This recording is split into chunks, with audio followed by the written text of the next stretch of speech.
सरस्वती के तट पर बैकुंठ धाम में, धरती का जो बैकुंठ है, बद्रीनाथ धाम, व्यास जी भागवत की भागीरथी को गाने के लिए बैठे।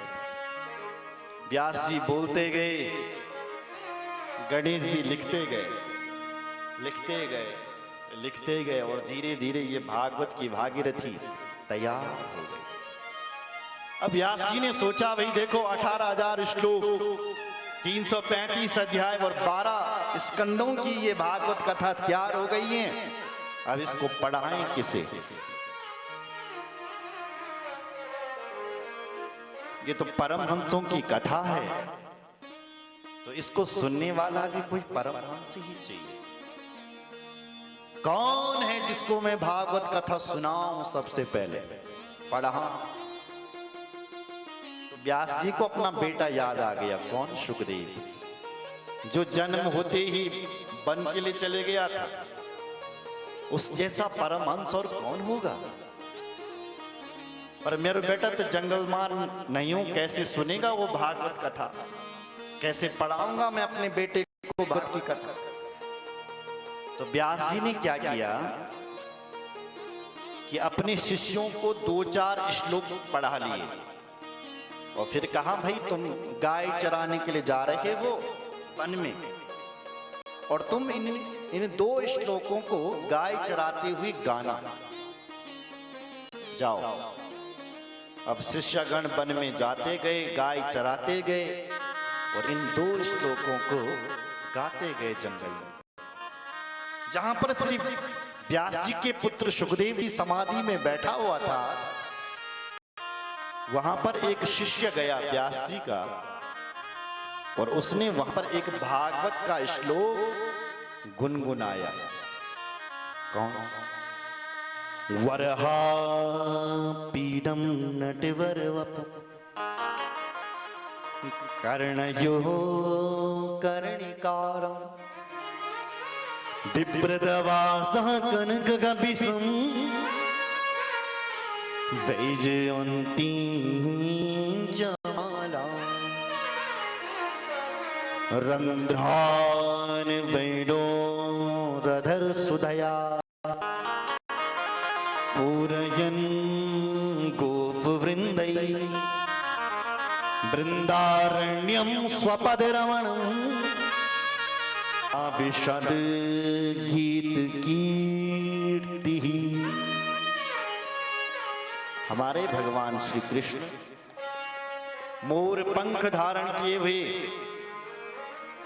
पीतांबर फहराते हुए, गाय चराते हुए, ग्वालों से घिरे हुए, बंसी बजाते हुए वृंदारण्य में प्रवेश कर रहे हैं, वृंदावन में प्रवेश कर रहे हैं। जैसे ही सुखदेव जी ने ये श्लोक सुना तो सुखदेव जी की समाधि खुल गई। अरे भाई, जो इतना प्यारा मोर मुकुट वाला है, बंसी वाला है, ऐसे बंसी वाले के दर्शन तो मुझे भी करने चाहिए। वाह वाह, कितना सुंदर है। फिर मन में सोचा, देखो जो सुंदर है, जो बाहर से सुंदर है, वो अंदर से सुंदर ना हो तो इसकी क्या गारंटी? कुछ लोग होते हैं बाहर से तो बहुत सुंदर होते हैं, लेकिन अंदर से कोयले की तरह बिल्कुल काले। और कहीं बाहर से सुंदर हुआ लेकिन अंदर से सुंदर नहीं हुआ तो नहीं, मुझे नहीं जाना चाहिए, मुझे अपनी समाधि में जाना चाहिए। तो पुनः सुखदेव जी समाधि में चले गए। स्वभाव के प्रति भगवान के संदेह हो रहा था, तो तब तक एक दूसरा चेला आया और उसने दूसरा श्लोक गुनगुनाया। और इस श्लोक में भगवान का अंदर का परिचय, पहले श्लोक में बाहर की सुंदरता का परिचय और दूसरे श्लोक में अंदर की सुंदरता का परिचय। अंदर से कैसे हैं वो श्री कृष्ण? बोले, अहो वकीयम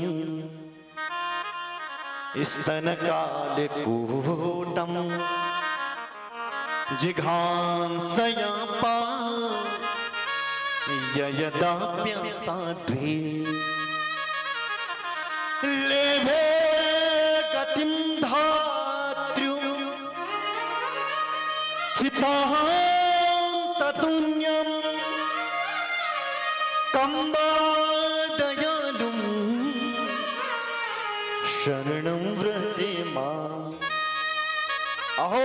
साहचर्यम यम बकी, बकी नाम पूतना, पूतना का नाम सुना है?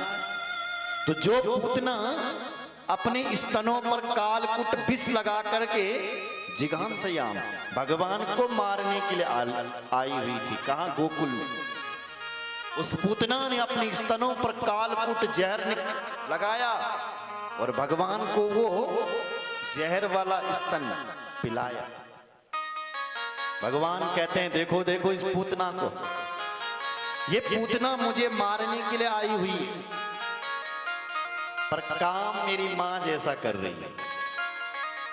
आ तो मारने के लिए रखी है, लेकिन काम मां जैसा करे। जैसी मेरी मां जसोदा आती है, मुझे अपनी गोदी पर उठाती है, फिर मुझे अपना स्तनपान करवाती है, ऐसी ये पूतना आई है, मुझे इसने अपने गोदी पर उठाया है, अपने स्तनपान करवा रही है। भले ही मुझे मारने के लिए आई है, लेकिन काम मेरी मां जैसा कर रही है, इसलिए मैं इसको अपनी मां की ही गति दूंगा। जो गति भगवान ने अपनी मां जसोदा को दी थी, वही गति इस पापनी पूतना को भी दे दी। लीभी गतिम धात्र्यो चिताम ततोन्यम, धात्र्योचित गति प्रभु ने उस पूतना को प्रदान कर दी।